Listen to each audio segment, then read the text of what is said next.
Bonjour les amis, alors on va quitter cette lettre de Jean, encore une fois relisez les trois épîtres de Saint Jean, vous allez voir c'est un petit peu difficile.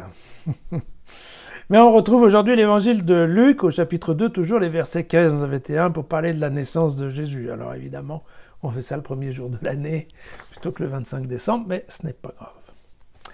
Or, quand les anges les eurent quittés pour le ciel, les bergers se dirent entre eux, « Allons donc jusqu'à Bethléem et voyons ce qui est arrivé, ce que le Seigneur nous a fait connaître. » Ils y allèrent en hâte et ils trouvèrent Marie, Joseph et le nouveau-né couchés dans la mangeoire. Après avoir vu, ils firent connaître ce qui leur avait été dit au sujet de cet enfant. Et tous ceux qui les entendirent furent étonnés de ce que leur disaient les bergers.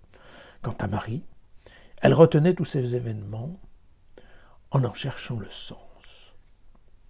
Puis les bergers s'en retournèrent, chantant la gloire et les louanges de Dieu pour tout ce qu'ils avaient entendu et vu en accord avec ce qui leur avait été annoncé. 8 jours plus tard, quand vint le moment de circoncire l'enfant, on l'appela du nom de Jésus, comme l'ange l'avait appelé avant sa conception. Alors, écoutez, voilà. Les bergers, une fois de plus, les bergers font partie du décorum habituel de l'Ancien Testament. Ils sont de bons bergers, de mauvais bergers. Mais ce qui est simple, c'est que de toute façon, leur rôle principal, c'est de garder.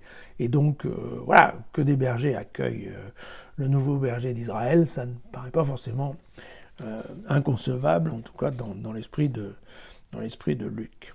Alors vous remarquerez que c'est amusant parce qu'en effet, comme les bergers ont été prévenus par les anges, eux ils sont absolument pas surpris de trouver Joseph, Marie et l'enfant dans la mangeoire.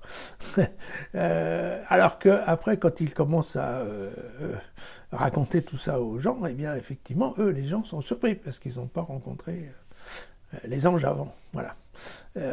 Ce rôle de propageur d'informations, c'est vrai qu'il faisait partie typiquement des bergers itinérants, puisque avec les médecins et avec les prêcheurs, il faisait partie des gens qui allaient en effet de place en place et qui pouvaient raconter des histoires.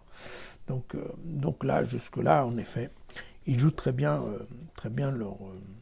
leur partition, on va dire.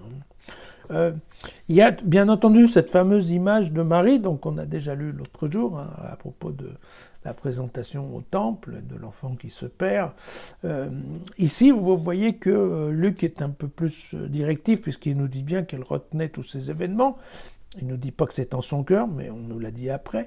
Et en cherchant le sens. Et ça, je pense que c'est un point qui est très intéressant parce que, effectivement, c'est cette idée, non seulement donc Marie comprend pas, elle enregistre, mais elle comprend pas, mais elle a compris qu'il se passe quelque chose qui est pas normal, d'accord.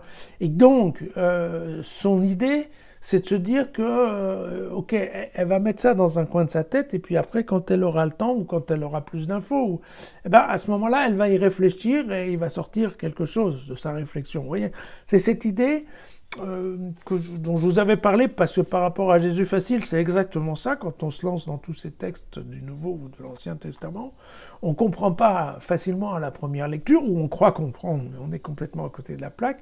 Et en fait, il y a quelque part un travail de maturation qui a besoin d'être fait, parce que il faut réfléchir à ce genre de texte ancien pour ensuite se faire une idée et tenter d'y voir un peu plus clair. Et ça vient souvent comme un puzzle, parce que il y a différents textes qui viennent s'agglomérer et qui nous donnent la clé de compréhension de l'ensemble. Eh bien, il semble que Marie ait déjà, elle aussi, compris qu'il se passait quelque chose d'extraordinaire et qu'avec le temps, elle comprendrait.